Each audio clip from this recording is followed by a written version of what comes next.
holding court, you're standing trial. Why ain't I see you round back when I was down? I'm holding court, you're standing trial. Why ain't I see you round back when I was down? They ain't believe in me in the beginning, but wanna hang around now they see me winning. I'm holding court, you're standing trial. Why ain't I see you round back when I was down?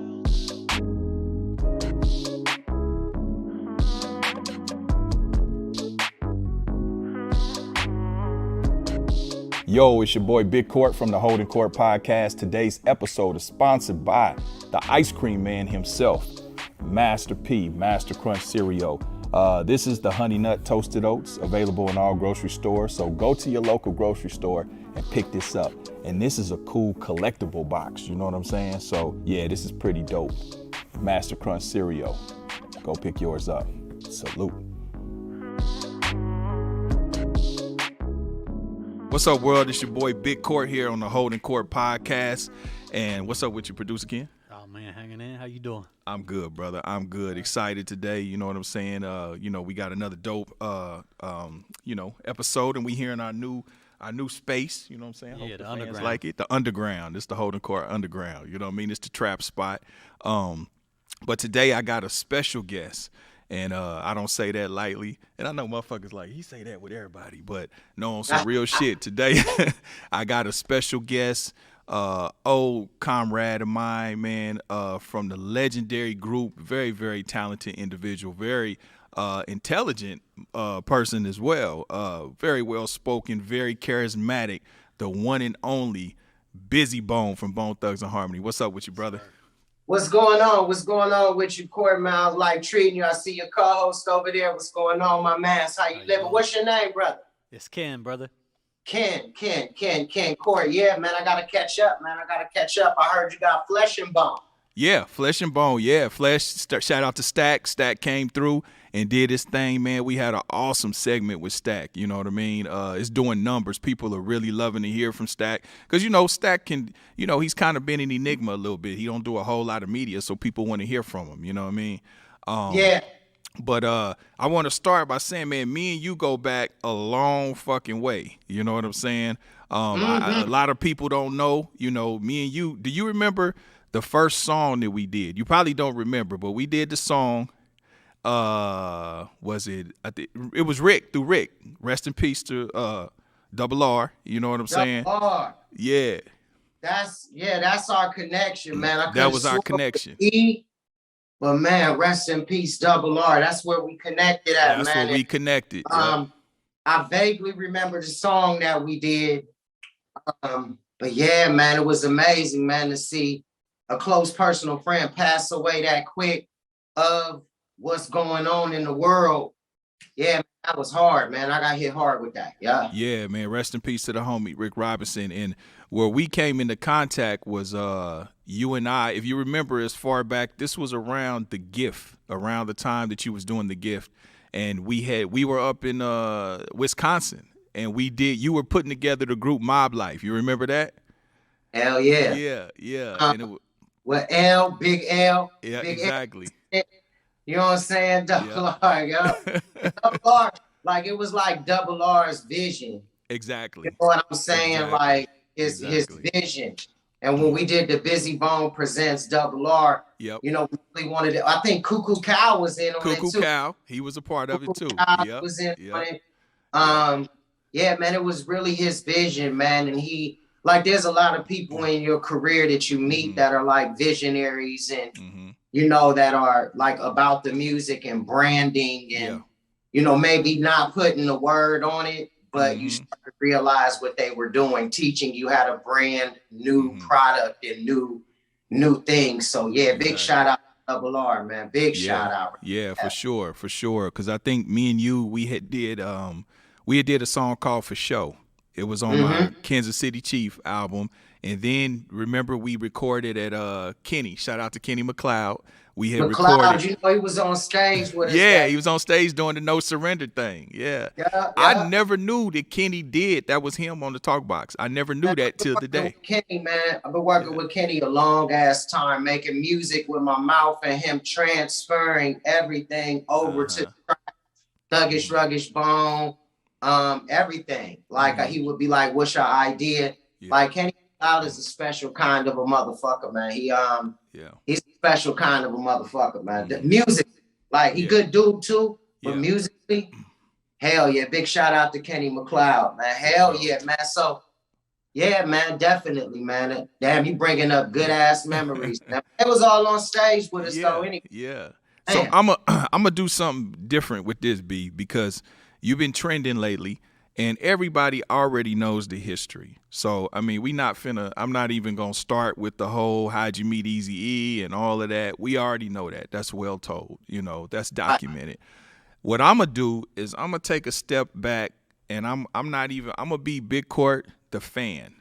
I'm gonna be a fan for a second, and I'm just gonna come from that perspective and just get down like that. So I ain't even gonna interview you. It's an interview / conversation. So we gonna flow a little bit different.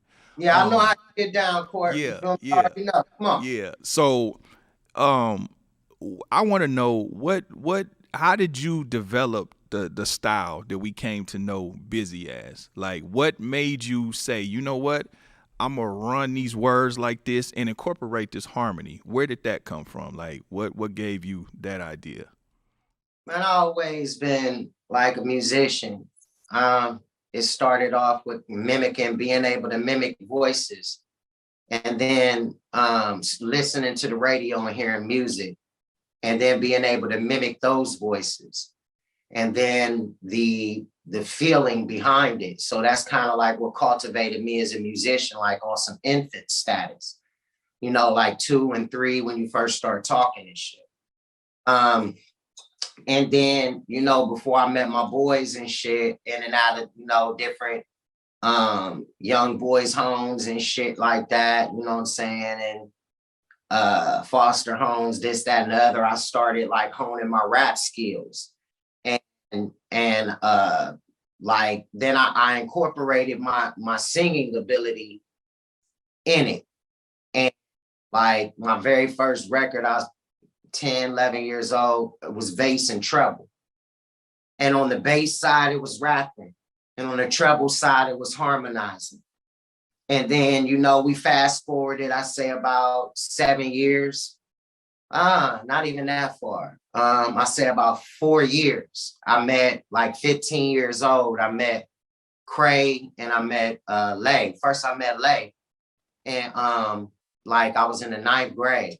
And I met, I think I was like 14 years old. So maybe only 3 years from that first record. So I met Lay and he introduced me to Craig. And then we started, you know, before we formed a group, once we found out we could all do music. And then we formed a bond and a friendship after that. Like kicking it, you know, young and shit, drinking beer and shit, selling dope and shit like that. You know what I mean? Because that's what was going on in the late 80s, early 90s. All young motherfuckers, parents and homes was fucked up. And had drugs that just came in and destroyed shit. So we were like the city of God, man, just young ass niggas with guns, selling drugs, trying to get by, refrigerators empty, you know, for whatever reason. You know what I'm saying? As motherfuckers get older, they, you know, they don't want to really reveal certain shit. But from that point on, we began to hone our skills. And eventually Craig goes to jail. And he, like, when he went to jail and he came home, he had this new way of, because he was listening to some nigga, not some nigga, a legend on the radio, Big Daddy Kane, the legendary Big Daddy Kane.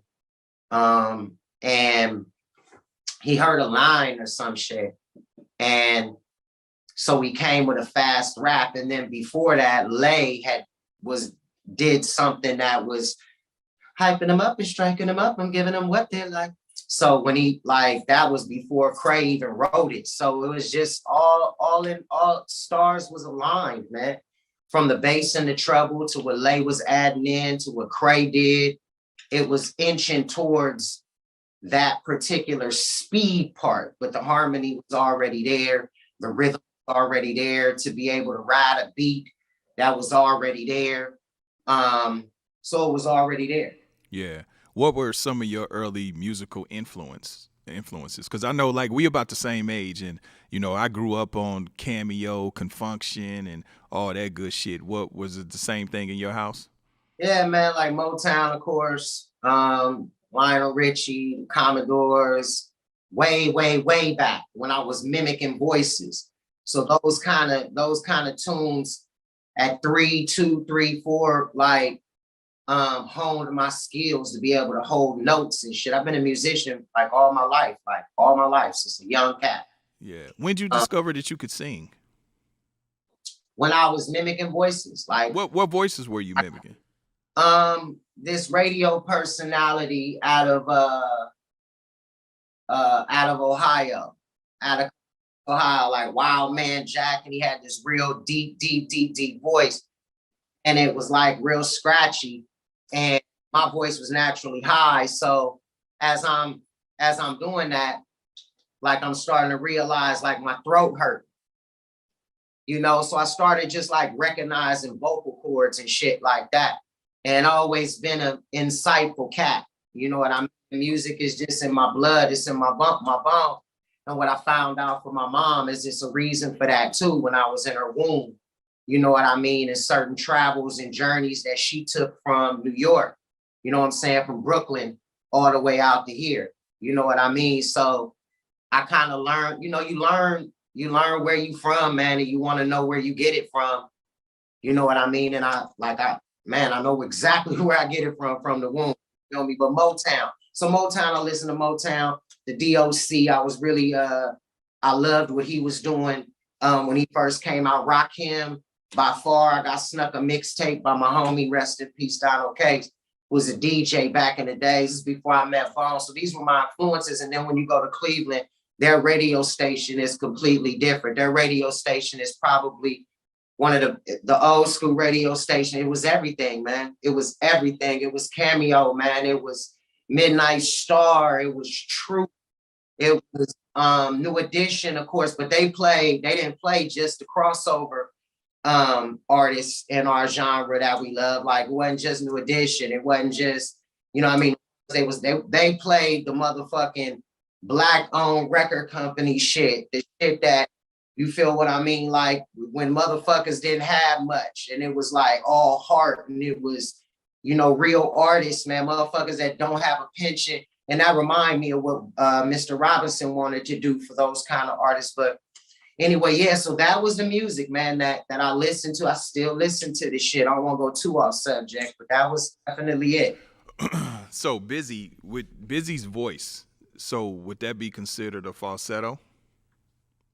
Yeah, I think I would consider it falsetto, second soprano.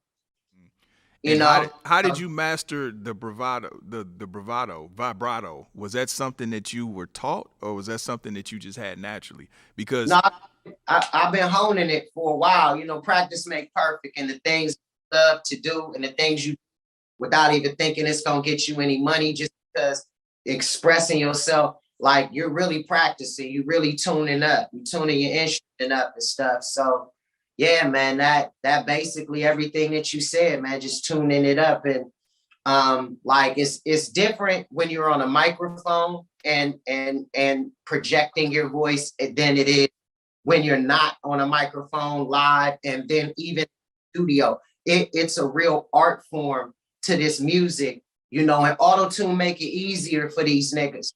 But it's it's difficult because you have three different sets of artistry. You have the, you know, the studio, like I was saying, and you have the live, and then you have just with nobody in the room, like right now, how you and me are.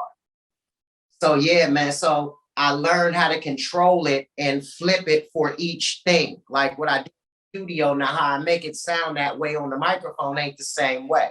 Yeah, that vibrato shit is hard. I ain't been able to master it in my years. You know what I mean? That's a whole fucking. I've always been fascinated by motherfuckers who had that good vibrato shit. Vibrato, you know, like Whitney used to do it so fucking good. Her fucking mouth, the bottom of her mouth would quiver. You know what I mean? Oh yeah. So I always felt like you had a good ass voice. Did you ever want to just completely sing? Did you ever consider like, fuck it, I know I can rap, everybody know that, but I'm gonna do a whole fucking R&B or whatever, gospel, whatever you felt at that time, but sing? I think that was when my first record came into play, like the bass and the treble, because the treble part I was just singing, just slow songs, writing love songs to girls, you know, the shit you do when you're 11 and you're 12, you know what I'm saying?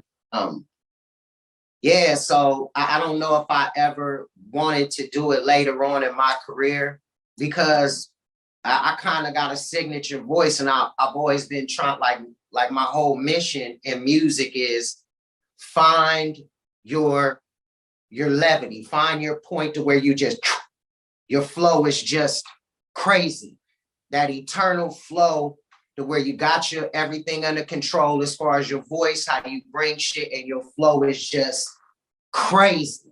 So that's always been like my mission and shit. You know what I mean? Not to go off subject though. No, it's all good. No, it's all good. So when you did so like going back to the first creeping on the come up, you didn't do much singing on that. The singing really didn't come into play, I feel like, until Heaven's Movie, when you were really able to kind of spread your wings.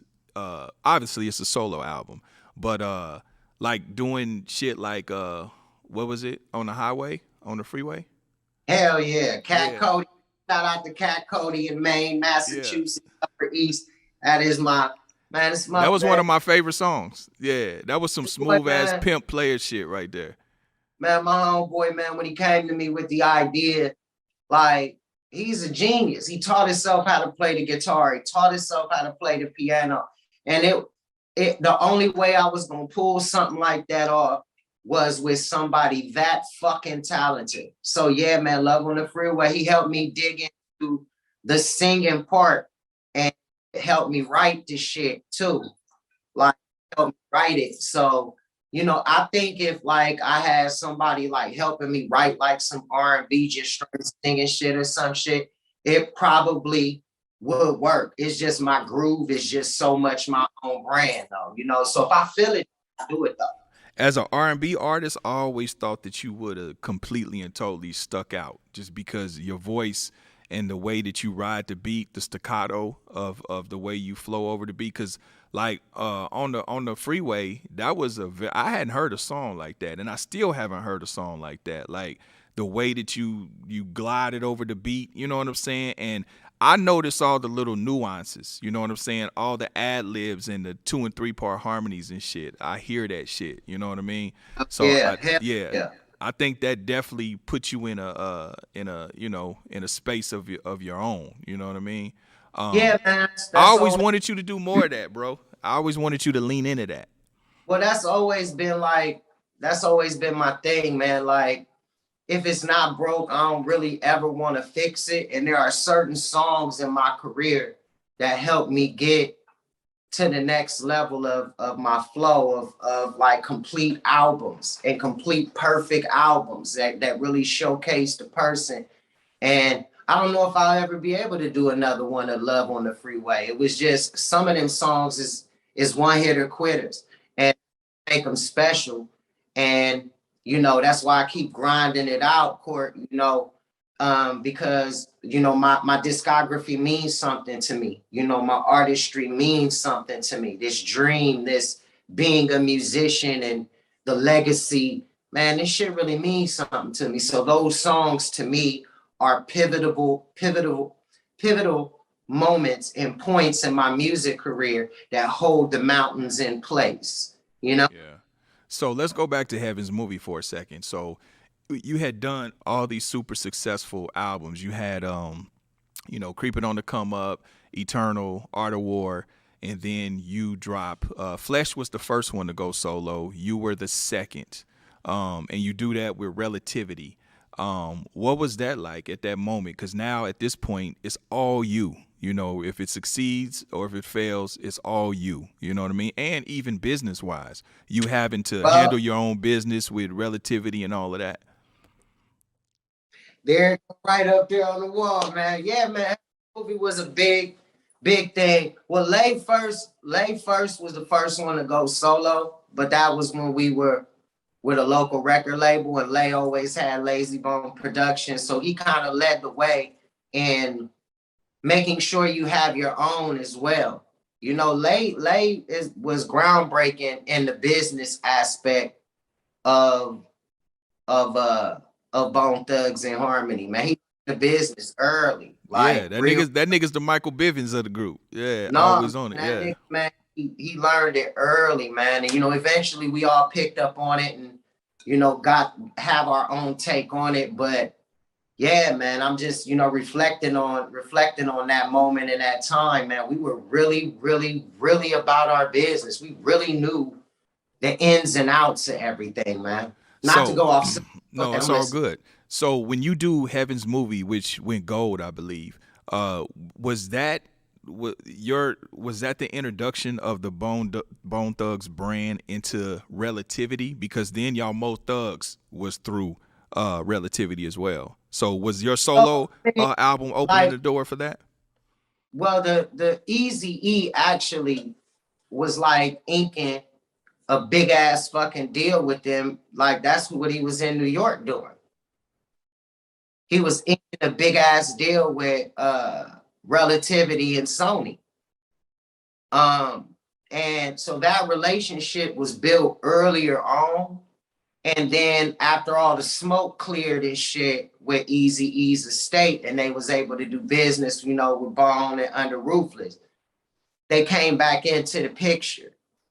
And we worked out a really exceptional deal at that time that other motherfuckers haven't never heard of. It was money that motherfuckers never heard of. And everybody broke bread. Wishbone got money and he ain't even put out a solo record. That was the way our shit was set up. And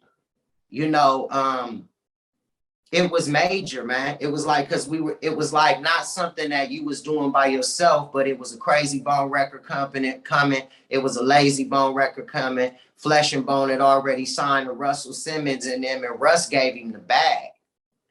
Like, Russ gave Flesh the bag. Like, Flesh got the bag. Before we knew what a bag was, Flesh and Bone knew what a bag was. I'm talking M's.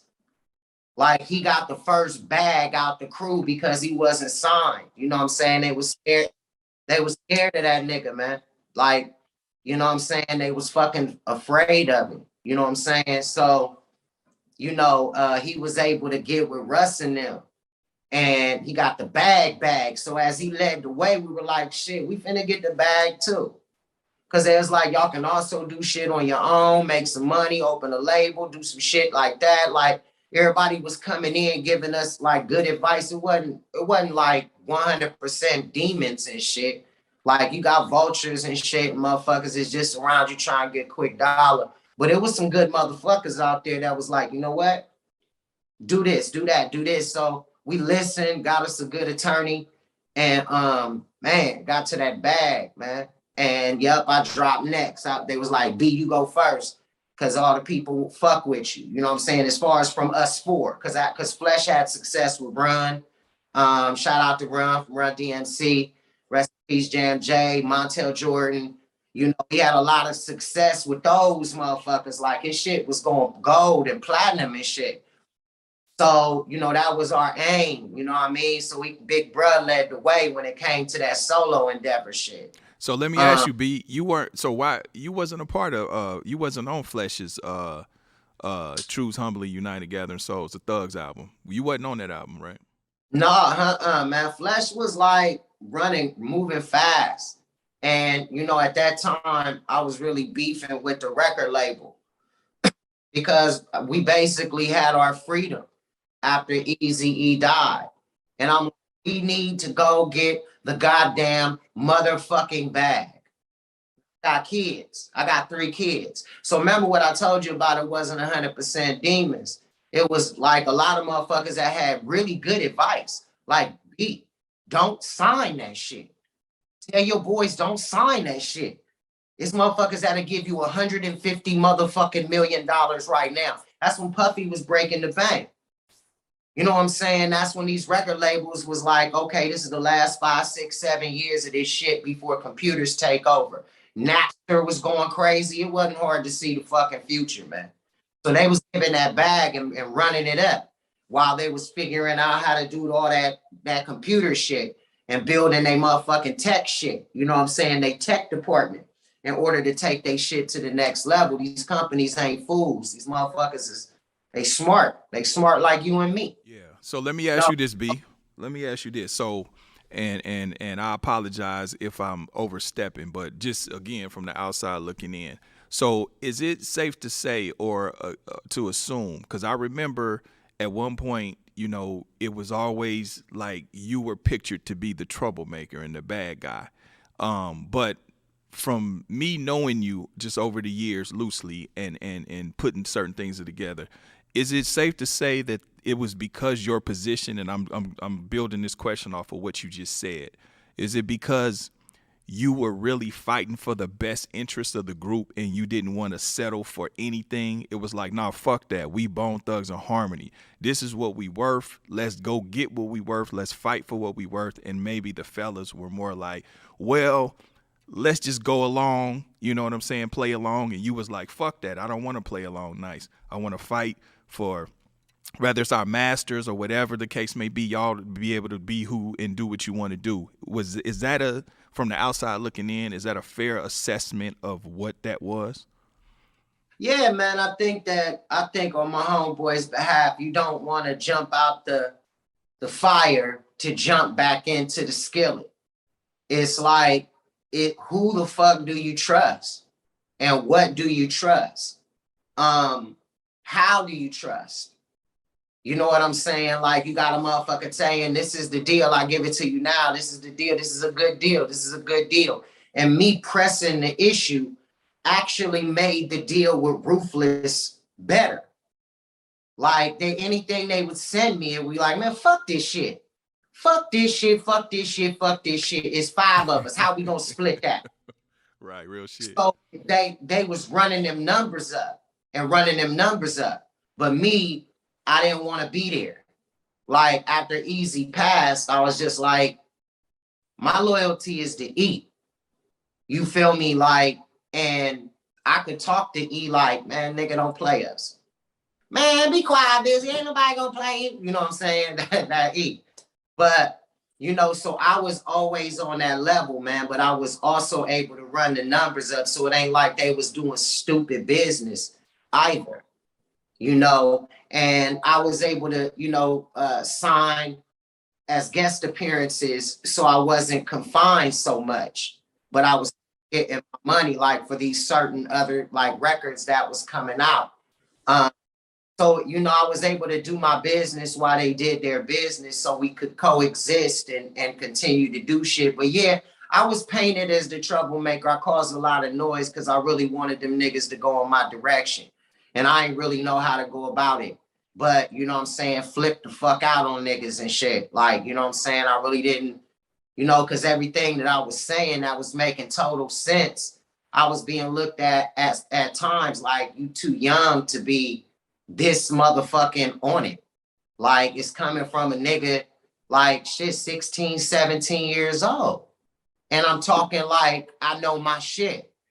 And I'm still saying the same shit now. I was just schooled by a motherfucker who knew they shit. And I was reciprocating everything that I was being told to my niggas. Like this, and I soaked the shit up. And I'm like, look, niggas, this is what's going on. We can go get this money right now. All we got to do is not fuck with this person. And it might have took a 6 months.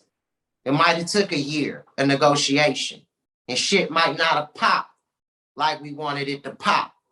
But I believed it would have put us in a better situation financially.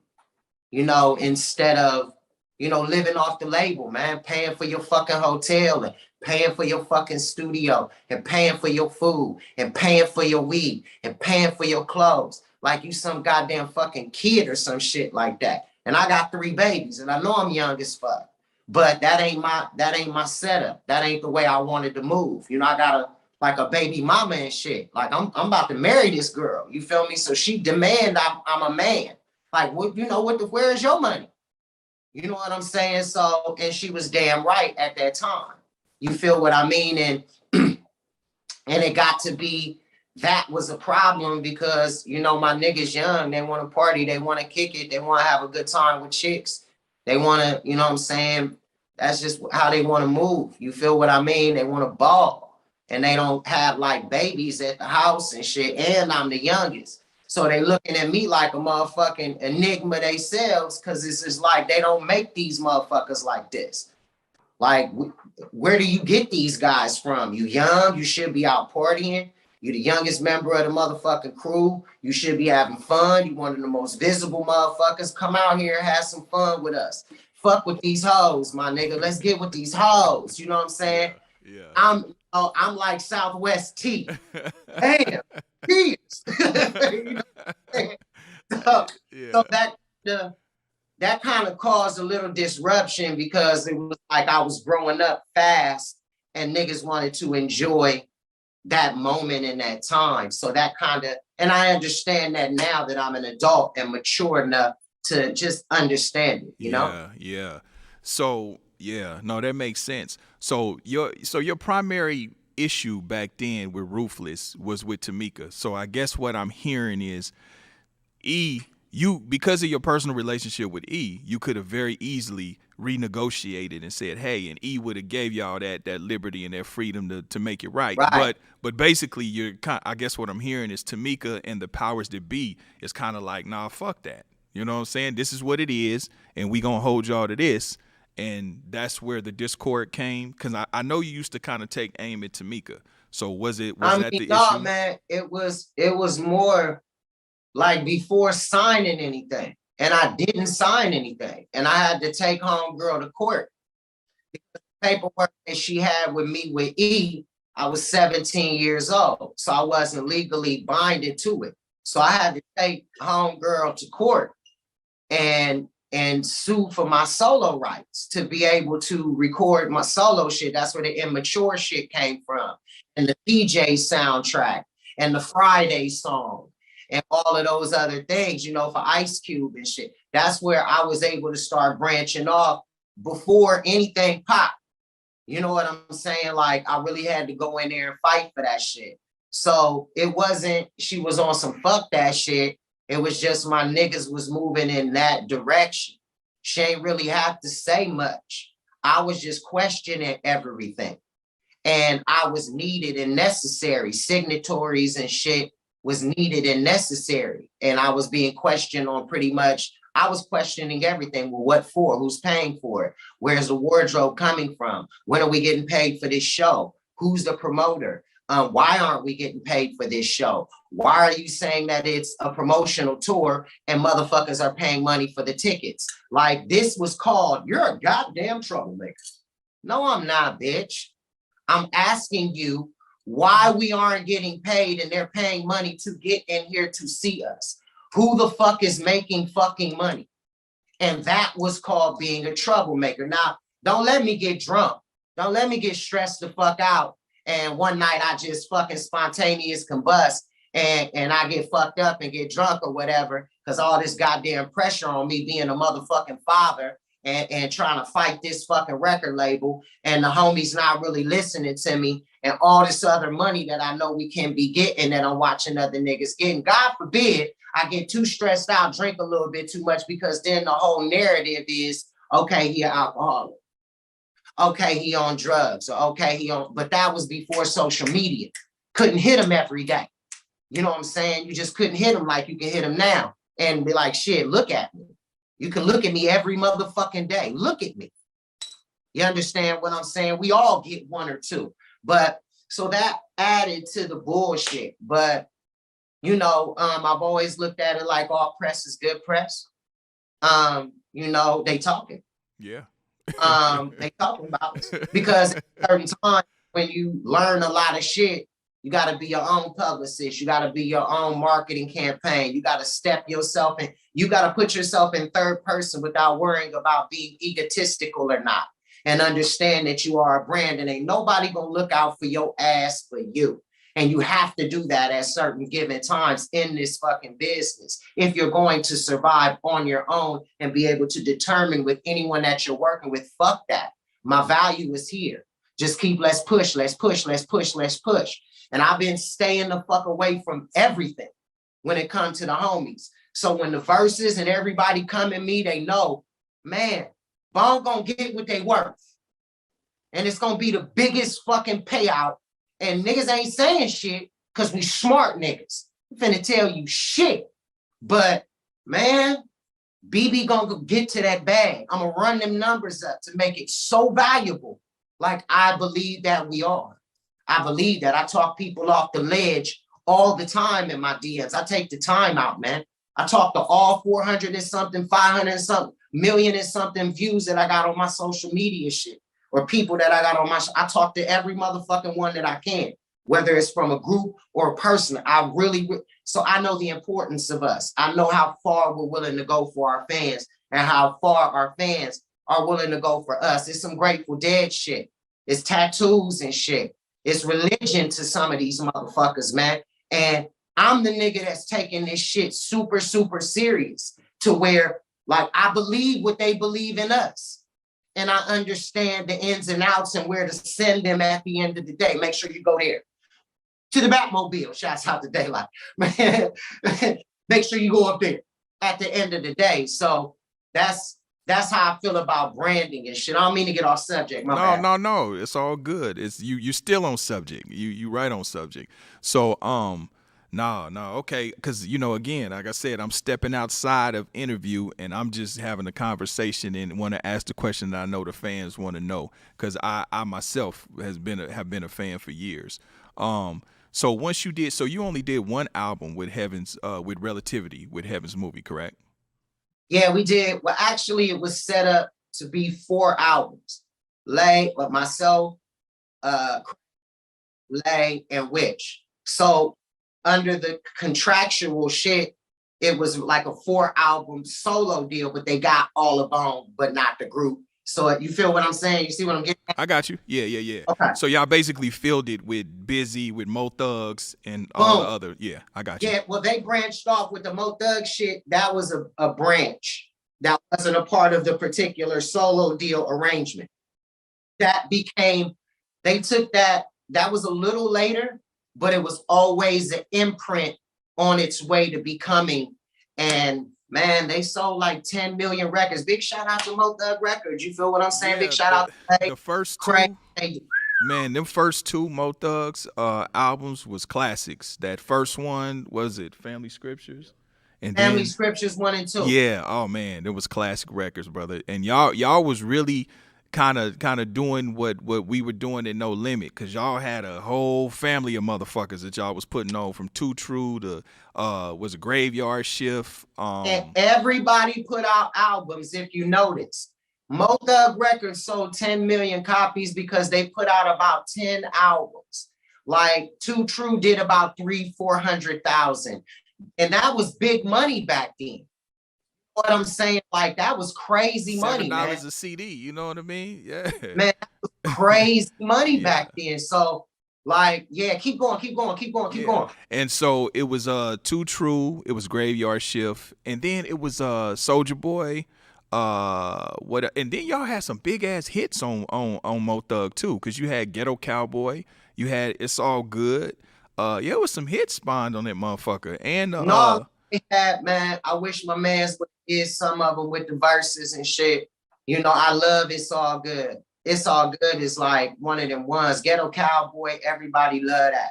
I keep a Western in my pocket because of it. It's so well created by Crazy Bone. Big shout out to Crazy Bone. Like, he's such a fucking genius. I gotta give it to Crazy Bone. You can always see his fingerprint on the songs, the choruses, and all of that. I can always tell when Crazy has come up with the hook and did the verse, and then everybody else followed. You know what I'm saying? Because it's a certain vibe that Crazy come with. You know what I'm saying on the song. Yeah. You can always tell. You know what I mean? What is your? I want to ask you, Bizzy. What's your favorite Bone Thug record out of all of them? So from Creeping on the Come Up all the way to Unify. I mean, like, if you had to pick one. I couldn't pick one. It would be Crossroads. It would be No. I'm saying the whole body of work, the whole album, like Art of War, like East 99. Yeah. Shit, man. It would be a toss up between, because I love the Resurrection because Flesh and Bone had an opportunity to shine and really show that he was a part of us. So, so there were certain parts of each record that meant too much for me to just pick one. Because each record, because if you're going sound wise, it would have to be New Waves with Cray and sound wise, just straight sound where it was mixed, mastered perfectly. Body of work. But that's just a Bone Thug. We had everybody else on it. If the fan favorite, it would have to be East 1999 Eternal would be their favorite. Either that or Creeping on the Come Up, or of course Art of War, which was a double out. Disc, yeah. You know what I mean? So those ones, but each record held a certain special thing. And I think after a while, the record company kind of got lazy. And that's where I always wanted to be able to take over artistically, but they were starting to bring us the producers. So is this when you fell back because you weren't on Strength and Loyalty? So is that where you kind of started to fall back and you felt what you just said? Strength and Loyalty, they left Ruthless after that. That's right. That was with Full Surface, right? That's a big fast forward. So like around that time, I was really getting into, okay, they've left Ruthless Records. Where are they going to go now? What are we going to do now? And my beloved Steve Lobel, he took them in a direction, and I was still on, we can go over here and get more. And I was pitted with a decision of whether I was going to go to New York and see what they were going to do or not. And I chose not to, because I believed that we had a better situation if we would have held out, went to a Sony, got a big ass label deal, Bone Thugs and Harmony Records. You're away from Ruthless Records now. Tamika has let you guys go. We're officially free. This was like 10, 15 years ago. Like, this was a long ass time ago. Remember, we've been in the business for a long time. So after about 5, 6, 7 years, they're hearing in their ears, you guys, man, y'all got to grind back from the bottom. Y'all got to start from the bottom again, yo. No. And I knew that wasn't true. That's just something a motherfucker say to you in the music industry to make you take less, or they getting bad fucking medicine or food from wherever they getting this medicine from. That would make sense. Yeah, that would make sense. Y'all was established like a motherfucker. Yeah, that don't this was like 12 some years ago when Tamika let the group go finally to be independent. And then they went over there to Full Surface. I was looking for a lucrative, an Epic deal, a Universal deal, a Sony deal, Tommy Mottola, big shouts out to Mottola, Clive Davis. I was looking in those directions. And the direction that they was being taken in was like, to me, was like, we're going back to try to find another Eazy E. Yeah. And I didn't agree with that shit. I'm more or less like, big shout out to Full Surface, big shout out to Swizz, but I'm about, hey, bro, can you hook us up with Clive Davis? Because we've made $500 million with Ruthless Records. And eventually they're going to have to give us our masters because there is a time limit on that. So fuck with us, build this relationship. Man, I've been on this level. I'm not just saying it now because it sound good. If you go back into my interviews in 207, 213, 211, 212, you're gonna hear the same exact shit that I'm saying now. If you go to 106 in fucking Park, you know what I mean? So just so you know, saying just shit that sound good. So that was my direction. So I was happy to see them. They won an award for that shit. Yeah, yeah. You know what I'm saying? Like I think it was an American Music Award. Yeah, yeah. Cause you were on Strength and Loyalty. Cause I remember you were on. Yeah, actually, you had one of my favorite verses on the Pump Pump song. That wasn't Strength and Loyalty. Now rewinding back to Ruthless Records. That Pump Pump is a Ruthless Records thing. No, that's on Strength and Loyalty. Well, they might. I don't know. That song Pump Pump is on Ruthless Strength and Loyalty. Okay, but that's on the Ruthless Records as well. No, that's on Ruthless Records.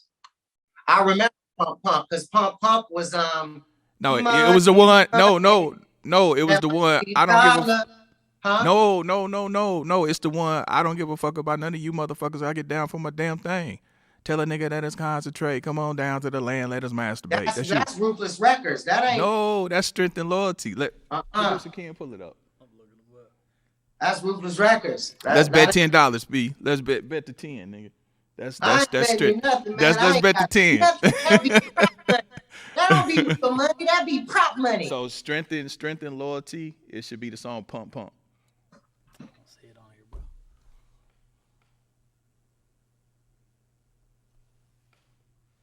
Okay, what's the one before? We checking the facts. We checking the Pump facts. Pump. We checking Pull the up facts. the song B. Pump Pump. We checking I the wasn't facts, right. I was wrong about Strength and Loyalty. But I know. To tell you, but I know. Listen. Hey, don't worry about it. I'm trying to tell you. Hey, man, hey, B. If I'm wrong, I'm gonna edit this shit out. Hey, sorry, man, I don't even want that team. They gonna be like, hi, he gonna tell a nigga what song he on his own shit.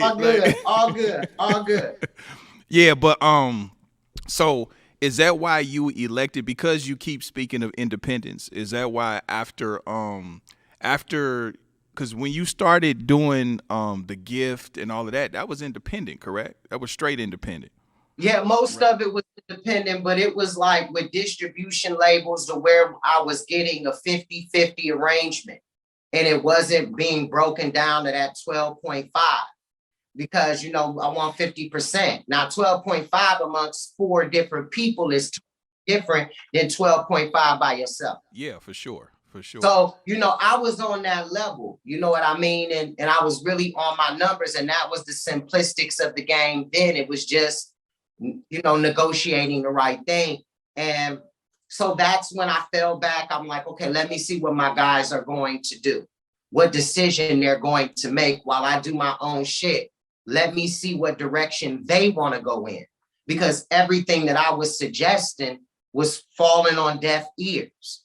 So I was just basically seeing where they wanted to go. So when the Unified 5 and okay, so I went over there to Universal with them, and I went into Universal and I just made my own deal. Like, of course I'll be a part of it.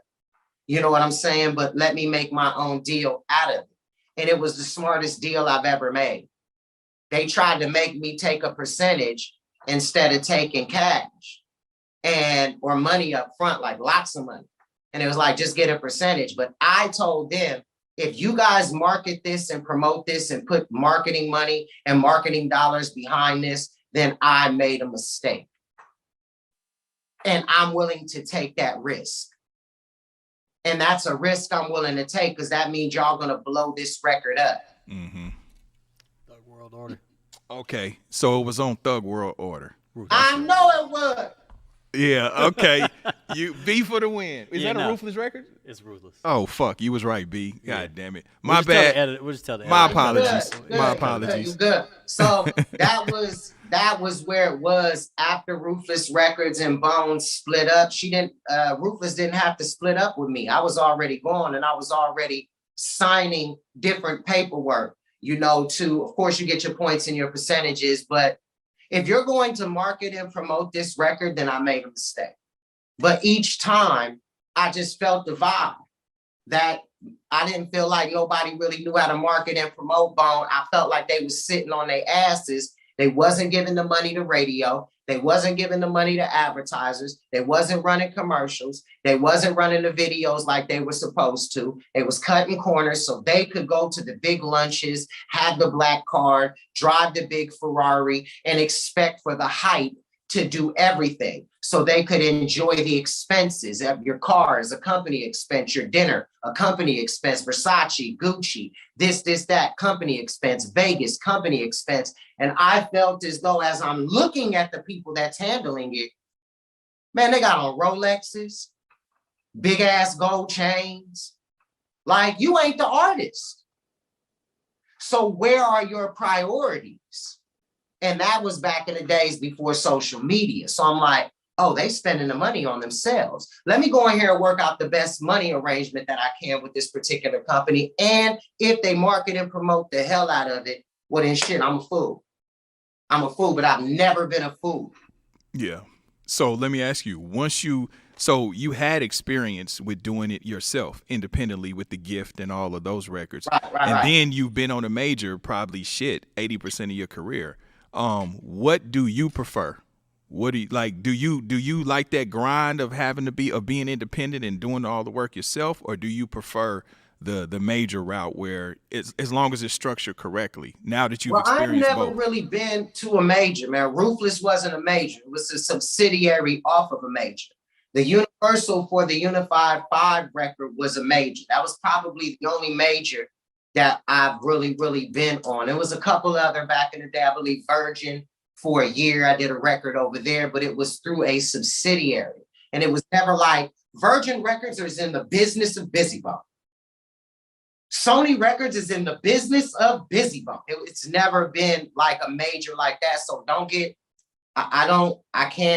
I think I would have been able to turn that situation into a Whitney Houston. I think I would have been able to turn that situation into a good situation because I understand everything that you have to do. You understand everything that I have to do. I'm here to maximize and then build generational wealth. That's what I'm on. So I can't really say that, I was ever with a major. All I've ever been is independent.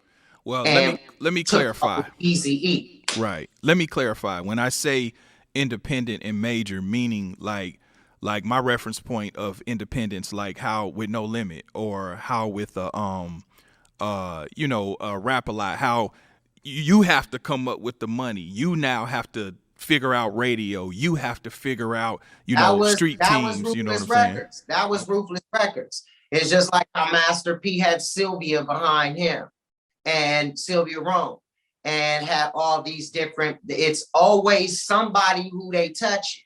But Ruthless Records, No Limit Records, Cash Money, all are independents to the core of it, to the core, Death Row and independent. So I do understand what you're saying. I just don't want to shit on no major fucking label because I see that they do a lot of motherfuckers really, really good. And I see people that maximize off of it. I see the potential in that business situation working. I just see it. But it's all about what you negotiate. I've pretty much been independent. Go ahead. Yeah, it's all about what you negotiate. Yeah, I mean, that's what it is. What you negotiate. So all majors, if you can get in there and make the machine work for yourself, then you can benefit from it. But if you just go in there and with your ass first, then shit, they're gonna treat you as such. You know what I mean? So it can work. So so now that you've had such an eclectic career, you know what I'm saying, from independence to majors, gold, platinum, how many records have you sold? What was it, maybe about 80 million, 90 million or so? I don't know, man. I never really looked at it, never really made that assessment. I know it's a lot. And, at this point, I think it's going to go on for a very, very long time. I believe that the face of how we get transmitted music is going to change. I think everything technology-wise is going to change, man, like drastically and dramatically. So along with those sales, man, I just see them going to astronomical numbers later on, but I don't know the number right now. Okay. All right. So fast forward till now. I mean, Bone Thugs is one of the greatest groups. We know this. You know, you guys are like the fucking Temptations of rap. You can tour forever. You know what I mean? Because you have timeless music. What does Bizzy Bone think about today's hip hop? What do you think about today's music and today's whole get down? Just, you know, what is your thoughts on it? I think it's like, you ever seen the movie The Fifth Element? Yep. Okay, remember the character Chris Tucker played? Yep. It's like that. Okay. You know, I see it in that light, in a certain, but my department is, okay, that's that Kid and Play shit, B. You know what I'm saying? That's that element of that, BB. And then I see the Kendrick Lamar and the Meek Mill level. You know, so I see rap and I see hip hop as like this fraternity of different motherfucking frats. You know, so I see it for what it is. And my ultimate how I bring it all together is this is hip hop. You know, De La Soul in them, they's wearing big ass hats and shit. You know what I'm saying? And colorful shit. You know, Melly Mel in them, they was wearing tight ass clothes. You know what I'm saying? Feathers and shit, stomach out. Yeah. Feel me? Right. Like, you know, so I see it as like a fraternity, man. One big ball of music, man. One big ball of a new thing, man. Where poetry and Jamaica and rock and that Rasta shit and the spoken word and R&B and all and scat and tap and blues and all of this shit comes together. So I think, yeah, man, I think hip hop is really flourished into its own entity, man. You feel? That's the state of it to me. I think it has grown into its own thing, man. Mm-hmm. For real. How do you feel about Drake saying that Bone Thugs is his favorite group? Drake is dope, man. And for him to say some shit like that, you know, really only, man, it's like one hand to another, man. Certain shit you don't have to do when you become a star in other people's eyes. You ain't gotta help nobody. You ain't gotta shout nobody out when you got the world in your fucking hands. You know what I'm saying? So it's one of those things. I don't even wonder where it come from. It's just, that's what's up. You know what I'm saying? Yeah. That's what's up. So who you rocking with? Who you listening to? Who's Bizzy Bone vibing with, if anybody these days, musically? Man, I'm still on that old Motown shit. I still fuck with Michael Jackson. Whitney. Man, like, and then I kind of go into like other shit too. You know what I mean? Like new artists that I hear gospel. So I listen to a lot of gospel artists and shit. You know, so it varies. Nickelback, I fuck with Nickelback. Rascal Flatts, I fuck with them. They this country group and shit. My homeboy on there, Gary and shit. But yeah, man, it really, really varies, man. And when it comes to hip hop, pop, big, I hear some shit on J. Cole, I'm gonna definitely nod my head. Kendrick, if I hear some shit on him, Game, if I hear some shit on him, and I be so in my fucking bubble, it'd be hard to listen to other motherfuckers unless I'm going to the studio and chatting with some niggas and they playing some shit, or we driving or some shit like that, and I'm hearing that shit on Pandora or whatnot. Besides that, I be so into my bubble, but like me time, just music, man, that's that old Motown shit, yeah. Man. Yeah. You feel me? Yeah. Quick question. What made you record that song, Jesus?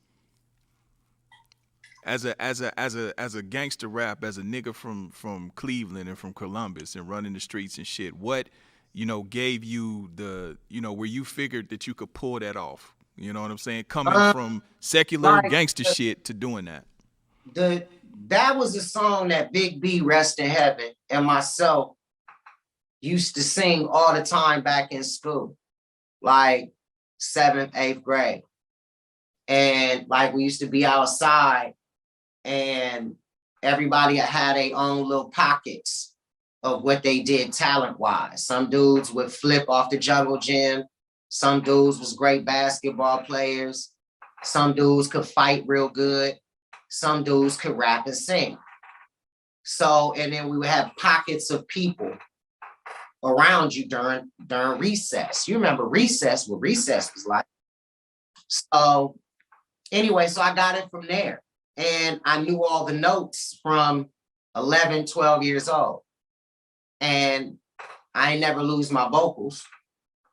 So, and then with the gift, I really wanted to display my vocal range. My main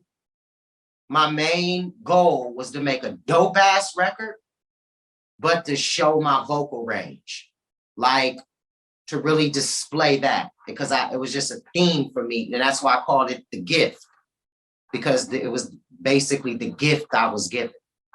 So that's why I called it that. You know what I'm saying? That was a dope ass album. No, I'm up crazy. Yeah, that motherfucker was dope. My other song on that bitch was Father. Mm-hmm. Yeah, that was a dope ass song. 16 bars, 3 verses, 8-bar motherfucking. Yeah, of course. Yeah. That was the year of the 5-minute and some change song. Yeah. Hell yeah. No, that was a beautiful song, actually. You know what I mean? Yeah, it's one of my favorites. Like, it's one of my favorites to perform because it means something. Like, and I was really going fast. It's like one of my best. Like the gift is very well put together. I really wanted to showcase it was. Yeah. And sonically and musically is a beautiful album. Yeah. They mixed the hell out that motherfucker. Yeah. I had old Monster Cody from the Booyah, not Monster Cody, excuse me, Monster from the Booyah Tribe playing the guitar, had all live shit going. Darren. Yeah, good team of guys, man. Big shout out to my own. Yeah, I put that song up there with Muddy Waters. Yeah, Muddy Waters was really, really good, man. That record, I think it could have been handled a little bit better on both parts, my end as well. There's a couple things I would have changed around on that record, but I believe we had, it's a really, really good record. But these recent records, I wouldn't change a thing. These last 3, Carbon Monoxide, The Mantra, and War of Roses, I wouldn't change nothing on these motherfuckers. They are exactly what the fuck I want. And this new deluxe I'm putting together and adding the songs that I kept off of War of Roses because it was just too motherfucking much. So I'm in my groove, man. I'm in my motherfucking groove, man. I am in my motherfucking groove musically. Go ahead. I didn't mean to get off subject. No, it's all good. I want to pivot real quick and ask you something. So a friend of mine, Jasmine Lewis, she's an actress. She was in Barbershop. She played Ice Cube's wife. She's biracial. She said something interesting to me one time that I didn't even think about. And she was like, being biracial, she was like, it's a whole different struggle in even being white or black or whatever you're mixed with, being one of something, you know what I mean? So you being biracial, you know, what was your struggles, just you as a human being? Have you felt that, like being white or black? Have you ever been in situations, even outside the hood, even corporate or whatever the case may be, where you're put in a position where, you know, you're not black enough, but then you're not white enough, but then you're not dark enough, you're not light enough and shit like that? Have you had to navigate that as a biracial man? No. I was raised by wolves, man. Nobody gave a shit about it. Like from my neighborhood, long as you was a shooter, long as you could fight, you know what I mean? As long as you was a part of the pack. Ain't give a fuck about the spots on your back. You know, later on, I was told, hey, your demographic of fans are this because you're this. So that was like way later on that I started like picking up on it. But where I'm from, light-skinned dudes ain't in style. Yeah. Yeah, You know what I'm I'm saying? asking. I'm from the hood. It's a whole different understanding. But again, Yeah. when she said that, I never thought of that because you know what I'm saying. I'm Well, like, she a damn. female. Well, she a female, and she probably grew up in a nice environment and shit like that. So to deal with the kind of racism that, because she was coexisting. But I was the lightest thing in that motherfucker. You know what I'm saying? It was a couple of white brothers and sisters that you know sprinkled in and out, but I was the lightest. They used to call me white man.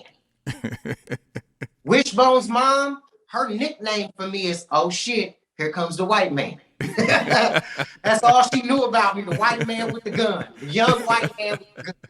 Yeah, Oh yeah. shit, here come his friend, the white man. So, like, I was called every name from Yellow Boy, White Man, Wonder Bread, the whole motherfucking thing. And it was love like a motherfucker. These motherfuckers love me, man. Like that are saying this shit to me. So when I did get like the corporate America, remember it was Eazy around 15, 16, 17. He died. And then I'm going back to the neighborhood because I'm fighting with Tamika.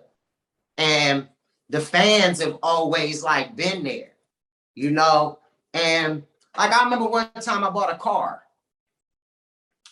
from two cars, one for my mama, one for my homeboy that was doing security for me while my shit was low. And this was a big reward, you know, thanks for staying down. And these motherfuckers called the police on me and I go to jail for buying Cadillacs. So that's the kind of shit that I experienced. Cause I got the big chain on, I got the big watch on. I'm talking young in the motherfucker, flashing cash, but it ain't never really like being biracial never really came into play. Like nobody really gave a fuck. Like when I did the BB Gambini and shit, and once I told them about the John Walsh shit and being kidnapped and found by John Walsh from America's Most Wanted, once I told them that, man, I never experienced shit except that. Mm-hmm. Okay. Nice. So so now let's talk about the elephant in the room real quick. So let me ask you this before we even get to that. Would you do who would you want to do a versus with? Who would you want to go up against? You know what? I'm saying if you could do it solo and another group. I don't know, man. You know, like because of that versus and how epic it was, it's gonna go down as one of the best. I don't want to beat a dead horse, but I could definitely see Bone and the Woo or Bone and Outcast or anything else for sure. I think my body of work now would best reflect what I would want to go do a versus for if it made sense. But I just don't want to beat a dead horse, man. I have to, like my boy Wishbone always tell me, you know, man, why do some new shit when the shit we have is eternal? So, you know, so yeah, it's not on my radar per se. They would have to really, really like it would have to make sense. And just like with this shit, the people have to be like, fuck that beat, do it beat, do it beat, do it beat. I would really have to get a lot of people to come at me and tell me to do it. Then that means y'all gonna watch it and y'all want that shit. And now I have someone to market this shit to because I promote, man, I market. So that's my feeling on it, Court. I don't mean to be long-winded. My No, bad, it's all baby. good. No, it's all good. So let's get to the verses. So that, and we'll just get to. I know you didn't been talking about it for the past fucking 10 days. But you know, I'd be remiss if I didn't. You know, at least especially because I was there and I came with you. You know what I mean? So with we get to the verses, and I even noticed when I got there, I knocked on your trailer. I think you was in there on the phone or whatever. And then when you came out, I noticed that you was ready for war. Your whole your whole thing was you was serious, like you was like Mike Tyson about to walk into the ring. You know what I'm saying? Goddamn right, baby. You know what I mean? You didn't speak much. You wasn't smiling. It was like, no, I'm finna get in this motherfucker, and we finna do what we do. What do you think?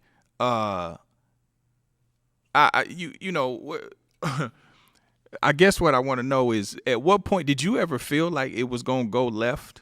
or did you feel like, okay, you know what, we just coming to rap? Or did you get any vibe from anybody else that, okay, it's cool, but you know, everybody kind of, you know, sizing each other up and, you know, whatever, or what happened was just strictly just it just was spur of the moment? Like when I was first, I was a little sick. My son brought some shit home. Goddamn nasty ass kids in fucking school. For sure. Oh, you stay sick with little Booger eating kids. motherfucker. Yeah. Booger eating ass kids, coughing and shit. So I was fucked up, fucked up, coughing up and sneezing blood and all this other shit. I ain't had a COVID or no shit like that. Got tested, made sure I was good. So like my demeanor was stay in character, because you can't do too much or you're gonna start coughing, and you gotta save like your energy for these verses that they gonna need you to hit. So that was my demeanor going to that, but ain't nobody know shit. Like nobody knew it. Like my niggas knew because I wasn't going to rehearsal because I was sick. And then when I got to the rehearsal, they seen I was sneezing and coughing and all kind of crazy mess. So, you know, that was the demeanor walking in. But the object was, don't let nobody think shit wrong with you. You come up in this bitch, it's showtime, nigga. So, and then my marketing and promotional scheme was serious shit. And it's got to be a twin tinge of realness in this shit. Everything can't be happy and joyfully like some fucking WWF fucking fight. And I didn't want our verses to be WWF. So I kept the, you know, the demeanor. And I mean, just, I wasn't disrespectful and shit. You know, I was just, when they was playing their music, I wasn't dancing to their shit. That's it. And I'm looking at them like, whatever. I'm not dancing to their shit. That was my only energy, was not dancing to their shit. Nothing else. I wasn't talking, doing none of that shit. I didn't expect nothing to go in any route or any direction. But there are trigger words. Mm-hmm. Mm-hmm. So before we get to the trigger word, before we get to the trigger word, I was there. I was in VIP. What did they do that had set you off, that prompted you to say, y'all not gonna be mocking me? How were they mocking you? Because I didn't catch it. That didn't, that's what I'm saying. That didn't set me off. As I seen Lazy doing what he was doing, I wanted to say something so I could be a part of the back and forth, because I could feel the fans like, B, say something. They starting to know I wasn't doing too much talking and I was just rapping. And my whole thing was, I seen them like trying to, you know, do something like in my peripheral in the corner of my shit. But my thing was to say something to add to the banter. And before I could get to say it, this motherfucker said some bullshit and a trigger word. And like my last words was going to be, Gangsta Boo, you the only lyricist on stage. That was going to be my last words. And then y'all can go ahead and do y'all shit. And I was going to try to turn the spotlight over to Homegirl, because I fuck with Homegirl. And I've been fucking with Homegirl for a long time. But I ain't finna let nobody else know that shit right now, or it's going to be too WWF. You know, so, you know, before I could say that and kind of give her the big up, you know, because I don't fuck with none of y'all, but I fuck with her. And then she the only female on stage. This is what's going on in my mind. And before I could get to say, and Gangsta Boo, right when I said that, that's when the nigga said that shit. It was a trigger word. And, you know, I just fucking went off. So Gangsta Boo, so you fuck with Gangsta Boo. Let me ask you, had you had a prior relationship with anybody else in 3-6? Nah, I really fuck with nobody. Crunchy, he said some fire shit, you know what I'm saying, about a nigga. Some shit that was like some cool shit that you say. You know, nothing, you know, fucked up. And so I had that locked in. But yeah, I fuck with Gangsta Boo for a long ass time. like years and years and years and years and years. And my whole mission was to big her up. You feel what I'm saying? Like on that particular, and that was pretty much the only thing I was gonna say. I did see the little mock, and I'm like, ooh, I got a way to say something to these motherfuckers. And then the rest was more like, you know, the way that I said it, are you ugly? Like, it wasn't like me being super fucking serious. Yeah, you wasn't trying to be malicious or like mean right. spirited. I was trying to really add to the banter and still stay in motherfucking character the best I can. Well, I don't fuck with y'all, but I fuck with her. And plus, I'm sick as fuck. So if I do too much talking, I'm gonna start coughing. You know what I'm saying? Because of that. So I'm saving all of this shit. So, and then when homeboy said the trigger word, it was just like, man, fuck you, man. You know what I'm saying? What the fuck is that? You know, who you talking to? You know, instead of being able to get all of that off, my body just reacted. And I believe that's when you was like, you know, you started making calls like, holy fuck, what's up? You know what I'm saying? Everybody started rushing down. The hammers started coming out. Niggas had hammers in that bitch. Like straight up, man. I know my side did. But yeah, for sure. For sure. Cause I mean, you know, cause when we went to, you know, I got the call, August hit me like, man, you know what I'm saying, go down and get B. You was in the car, you know what I'm saying? So before I had came to your car, I went to my car, you know, you know what I'm saying? And then I came to your car. And then that's when we walked in, you know what I mean? And that's when, you know, we emerged on stage. And it was so funny because when I came on stage behind you, it was like motherfuckers was like, oh shit, where the fuck did he get this Superman looking nigga from? You know what I mean? But then at the same time, it was a crazy kind of dynamic, you know what I'm saying? Because I felt like it still was genuine love and motherfuckers really wanted to get it done, you know what I'm saying? But it's still kind of this thing where you don't really know, because you know, like I know, it don't even really be y'all. It be the motherfuckers around motherfuckers. It won't even be them. It'll be y'all's niggas that'll go and they niggas that'll go. Where you and Paul and Lay and all y'all got to understand, and y'all are there to work and get some shit done and do the performance. But you know, the mans in them is turned up. They ready to, you know what I mean, do what they got to do. So I mean, well, you know, sometimes the artist is turned, and I walk in alone. You feel me? I ain't had nobody with me to get turned up for me. Like I'm coming to the shows with bunches and bunches of people. I got some hitters in that motherfucker, some motherfuckers carrying hammers, and that's really about it. And I'm corporate as fuck. I'm gonna pay you your money. And I was just blessed to have you there. You know what I'm saying? I appreciate, yeah, for sure. You're a friend of mine, but everybody knew.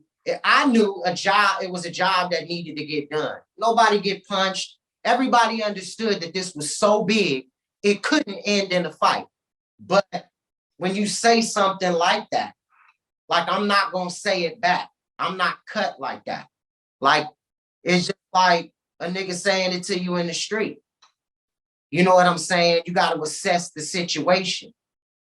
You know what I'm saying? Like this ain't no motherfucker trying to get a lawsuit, or you know what I'm saying, just feel like he want to try his hands with a star or a rapper or this, that. Like this is a whole different kind of disrespect. And what I did was, and what happened was it took all the energy out the room.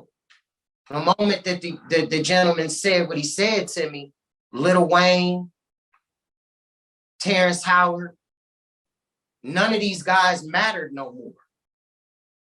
My next word was going to be Gangsta Boo, you the only lyricist in the bunch. But the moment that he did that, it changed the whole dynamic of everything, and it was just boom. Yeah. But the beauty of that, though, it was just the world of bone. I wonder what they're thinking about it. Damn, I didn't expect for him to do no shit like that. I wonder if he's coming back. And nobody gave a fuck about too much of anything really going on. They listening to the music, but that's where their attention went. And you got to remember, it's over 35 million people watching this shit all across the world on their Verzuz, on their Instagrams. This is like the biggest shit in the world. So the energy was sucked out the room, and everyone said, man, he shouldn't have said that to you. Everybody like, they trying to make the ugly motherfuckers be anything more, but it just doesn't draw that. That didn't draw that. So that's what happened to the show. It was, you know, they kind of cut themselves short and took a lot of their own guest appearances was their biggest energy. But as each one came up there, they was like, damn, is B about to throw another bottle? You know what I'm saying? Or what the fuck is going on? So, man, if the gentleman wouldn't have said that shit, I think they would have had a better chance of people siding with them as far as competing. Man, they brought out the whole industry. If the gentleman wouldn't have said that shit, the moment he said that shit, everything changed. I can't see myself telling them niggas no shit like that. And my marketing and my promotional plan was working. Nobody else was, everybody was like, oh, we friends. Man, fuck all that. Don't nobody want to hear that shit. Sharif. Nobody want to hear that friend shit, Sharif. It was fucking war. Go to war. Yeah. And nobody in like Triller and Verzuz was like, keep doing what you're doing. You're getting the most traction. That's why when I got there, people was fucking with me because I was marketing and promoting the fuck out of that shit. Like every single fucking day, doing the memes, not being too disrespectful, but strong enough for them to get it. You know what I'm saying? Like I'm pushing the limits, pushing the edge, but more so with the movies and the face things. So it still has a playful kind of environment to it. So everything I was doing was professional, man. Building it up and building it up and building it up and building it up and not fucking breaking the code until the very end. I'm gonna ease in there with the gangsta bullshit. And then at the end, we do Crossroads, rest in peace, Young Dolph, and we're out of there. Great show. But the moment he said that shit, it changed every motherfucking thing. And I didn't expect it. I ain't plan it. But the only thing I could do, you know what I'm saying, in my mind, was shut him the fuck up. Don't talk to me like that. You ain't gonna talk to Cray like that. You ain't gonna talk to Lay like that. You ain't gonna talk to Flesh like that. You ain't gonna talk to Wish like that. And you're not gonna talk to Bizzy like that. It's his personal. You got an issue. You dig? You got an issue. Beforehand, niggas can kiss and make up, but you was feeling a certain kind of a way when we walked in there. I was sick, keeping the code. Ain't got nothing personal against none of you niggas. Have you and Juicy talked since then? Have y'all had a chance to chop it up? Only chopping we needed to do was on that stage. I'm a real dude. You know, I'm quite sure people would love to see us on the road. Some Drake and Kanye shit. It's money to be made. But I'm a businessman. I'm like not here to play. I'm not touchy and Philly. I don't got no brittle spirit. I can take what you said. Hopefully you can take how this energy is about to shift because you said it. There are consequences and repercussions. I ain't gotta punch you in your mouth, baby. That ain't what this is all about. You know, and that's really where it was. And that's why I think that it is. And, you know, us giving each other dap on stage, that was real. Us standing next to each other and doing Crossroads, oh, that was real. And it was all captured on Verzuz. Now I go back to my regularly scheduled program. You feel what I'm saying? And of course, there's an album that could be done here, a tour we could go on, bring it together, hip hop unity. But I'm about doing something that makes sense. Like I'm about being about it. I'm not fucking playing. I'm getting to the bag. I'm getting to that bag because the bag is able to be gotten into. These motherfuckers love us. They love a great story. I'm here to give it. You feel me? So there hasn't been any conversations or none of that shit. It's just, man, keep it pushing, man. It ain't like I ain't never heard that shit before. Yeah. You feel me? Yeah.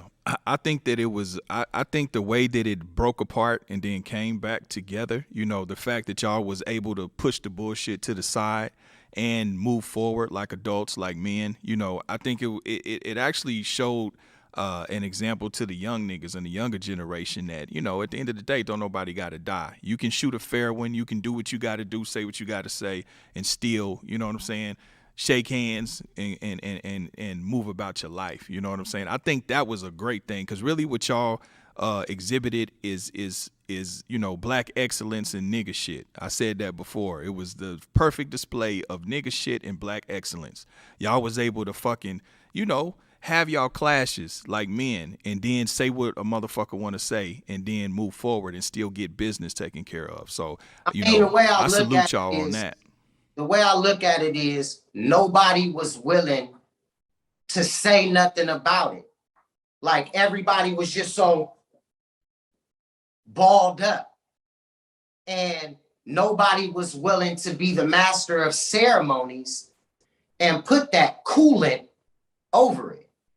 And that's why I said, you know, I want to apologize to you guys, and I want to apologize to y'all side for everybody having to get up and get crunk. And I want to apologize to my side. And somebody had to be that, because nobody else was. I didn't just go crazy, motherfucker. It was some other shit that was done. And I had to become that bigger person, or else it would not have happened. I'd have got on stage and it would have just been tension. You know why I did what I did. But I had to be the one to step up and be the bigger person, even though 99.999% of the people agreed. 99.9% of the people said, Bizzy, you did what you were supposed to do. Both benches clearing, did what they were supposed to do. Nobody really getting fucked up. Y'all did what y'all was supposed to do. Everybody understood the show must go on. It was a prerequisite. Nothing happens for no reason. If you believe in God, you know he see all things and know all things before they happen, during and after.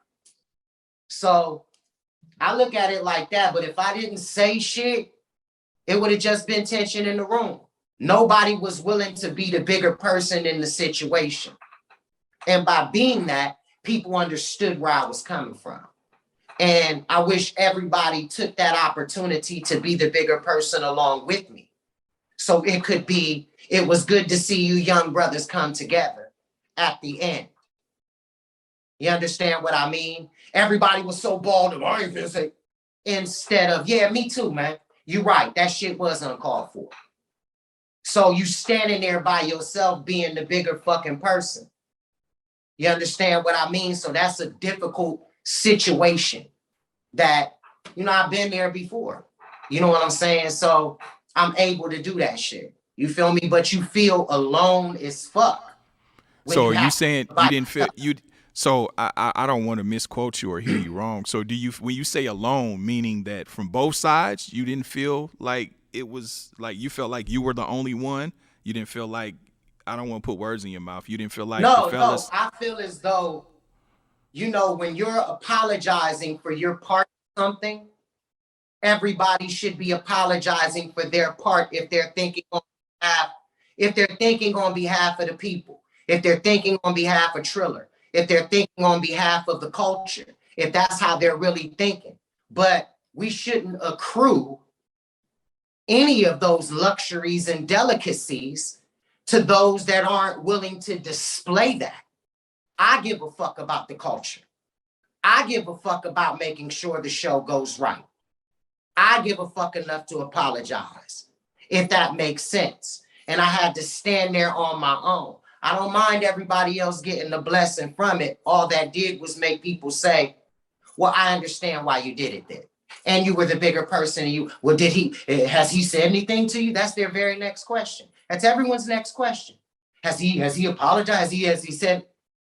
And what I left on that stage and said on that stage don't need to be said no more. So I'll just consider it an apology from everyone. On behalf of us, let's keep the show going. So I had to be put in that position. And that was really difficult with no support, because nobody thinks that way. Nobody thinks in that kind of a light. They don't go that far with it. You know what I'm saying? It's just the fight and it wasn't even a fight. You know what I mean? It wasn't even a fight. And no one takes it to that next level. So, you know, sometimes you can be an overthinker. So that's one of my curses, I guess. I got you. Well, now that the Verzuz is water under the bridge, and you know, I actually think that you came out. I told August this too. I believe that you came out victorious in that shit. You know what I'm saying? You know, especially Oh, with the quarter. we took home the V. We Yeah, took home the victory yeah, after that. yeah, Especially the apology. yeah. When they got the apology, there was pretty much nothing even the trolls could say. You know what? Nah. What the fuck can we say? In the And court of public opinion, yeah, you won. You won that night. You know what I'm saying? So so on the heels of that, I mean, what's next for Bizzy? I mean, you know what I'm saying? We in 2022 basically now. So what, new music, movies, you know, we didn't even touch on your acting career. You did Jack back in the day, Jacked Up and all of that, but what you got new? What you doing? well, I already put out a video with my sons, so that was already cooking. I put out a record, War of Roses, so that was cooking. And I got a documentary already done that I'm going to be airing and premiering soon, for the people, just marketing it and promoting it. I got a couple more visuals, another one with my son already in the bag. So I was working beforehand when I got the call from Verzuz and just doing my normal day-to-day, how I move. And so right now I'm taking my sons to the next level, doing music with them, which was my dream. You know, I wanted to do it back with the when I was going against the Migos and shit with the carbon monoxide, but they wasn't ready at that time.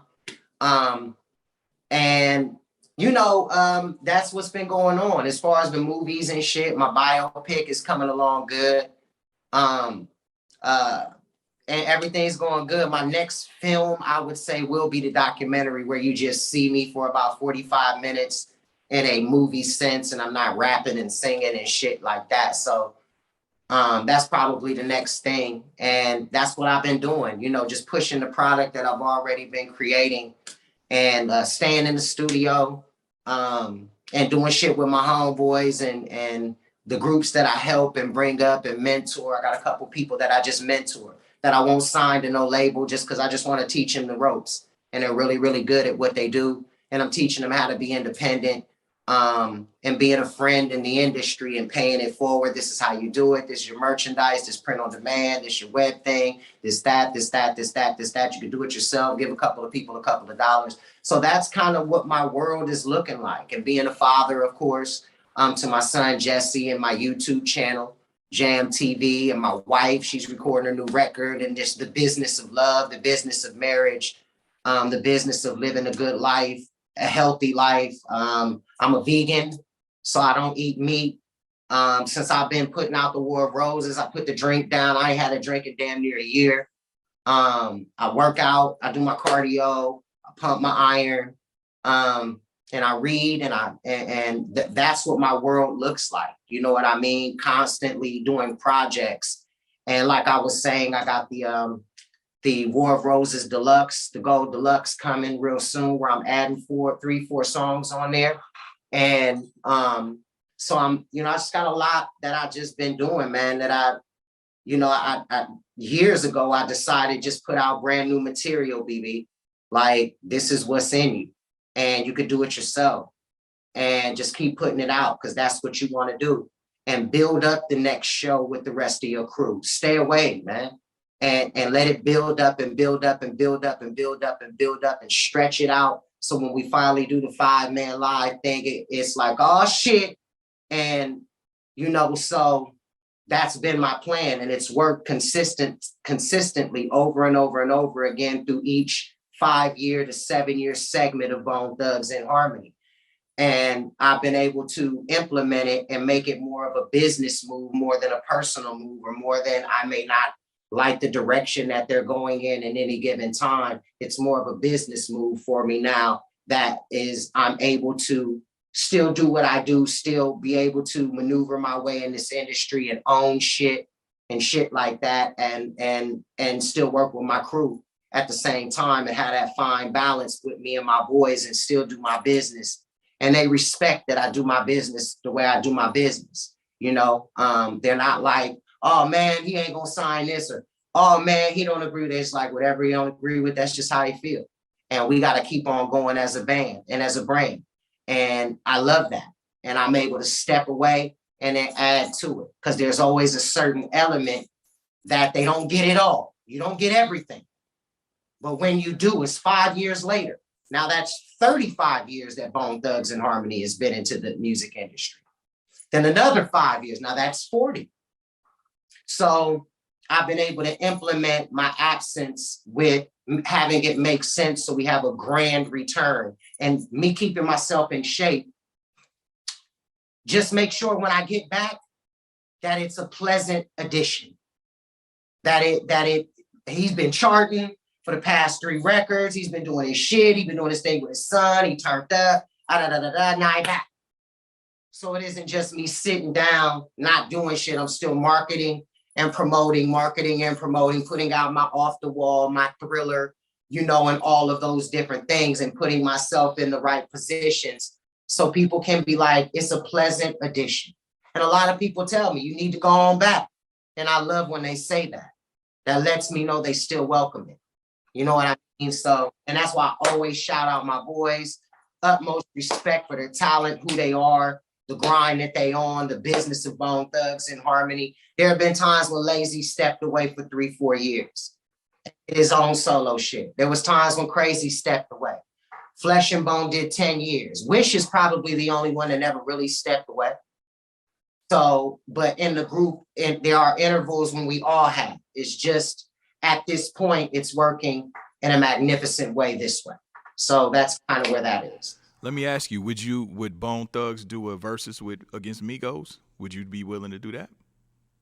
Yeah, I just don't want to be the dead horse, man. I don't know how we top the water bottle, man. I don't know how we top the 3-6 versus Bone. I don't know how we top it. I mean, I think it was just a dope ass night, man. Nobody got hurt, man. Everybody turned up. Everybody brand went up. Everybody gained 200,000 followers. Everybody went up. At the end of the day, people got opinions. Some people don't like it. Some people do like it. Some people fucking with them. Some people fucking with us. Some people fucking with both. And at the end of the day, I just don't know how we top it, man. Yeah. I really, really don't. So when you say that, B, you don't know how we top it, does that mean that you don't have a desire to do Verzuz again, period? Or? Yeah, I ain't thinking about that. I got the great Thriller.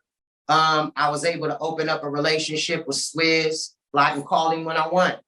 You know what I mean? So I was able to open it, and that's really what it's about to me in this business, is relationships. Okay, and yeah, for sure. I can show these people, yes. As long as I can show these people I'm about my business, I ain't on no motherfucking drugs. I'm focused as fuck. I'm mature as fuck. Yeah, shit happened. Let me tell you what Swizz told me. He was like, B, you ain't got to apologize about anything. This is fucking hip hop. And at the end of the day, y'all came together. That shit was dope. Don't worry about it. And that's why I really ain't been speaking on it. You know what I'm saying, Court? Because I ain't trying to beat a dead horse. You can watch it. You seen at the end, it all came together, man. So it really, really, really, it worked out really well. I don't feel no certain kind of a way. That shit, I've heard that little shit before in the hood. And sometimes a nigga got knocked the fuck out. And sometimes a nigga got in his Mercedes and drove the fuck away like, fuck you, bitch. You know what I'm saying? So yeah. it's both situations. So I just think it all worked out. No, I don't have any desire, man. I ain't tripping. Okay. You off that. Okay. Real shit. Well, man, listen, I ain't gonna keep you, B. Man, I appreciate you, my brother. You know what I'm saying? I want to give you your flowers, though. You know what I'm saying? You as a solo artist, as a man, as a father, as a brother, you know what I mean? Man, you have a hell of a testimony. Everybody knows your story. That's why we didn't even really need to get into the childhood thing. It's all well documented. But, right. You've overcome so much, adversity to being one of the top selling groups in the fucking world, of hip hop. And you've you know, you've emerged from so much bullshit victoriously, you know what I mean? And to still be here, have your mind, have a good spirit, still have your talent in check, and still just being great, my brother. I want to give you your flowers, my nigga. We go back, you know what I'm saying? I'm glad we was able to, you know, come to Verzuz and come together. Boy. You know what I'm saying? Yes, I'm glad, sir. yeah, I'm glad we was able to at least, because we shared that moment of Verzuz too. So I share in that with you, you know what I mean? That part of history. Yeah. That part of history I share yeah. in with you. So, man, I appreciate you coming to the show, my brother. You know, you always got to support, you know, support from me, from No Limit, you know, my family, my No Limit family, all of that. So you already know what that is. Yo, Ken, you have yet to say anything. You gotta say something. Hey, bro, it's been a long day. You know, when we had Stack on, it was a conversation the whole time, but we've got guests in and out. We had some technical difficulties. I'm checking these cameras. But, you know, I think this was more of a conversation for you and Court because really, we had been talking about the Verzuz ever since, and I was texting him when he was up there. But, you know, I think that the conversation, any questions I might have had have already come out. But, you know, from me, again, man, it's a salute. I'm from Sacramento. I know in Sacramento we was on that SIBO, that Brother Lynch, but Bone was in rotation the whole time. Like, big fan base out there, obviously a big fan within me. And me personally, man, you know, there's a lot of stuff we didn't touch on, but I see the influence because I do like modern day hip hop. I do like the Mo 3 and the Kevin Gates and when I hear them, I hear Bone every time. You know what I mean?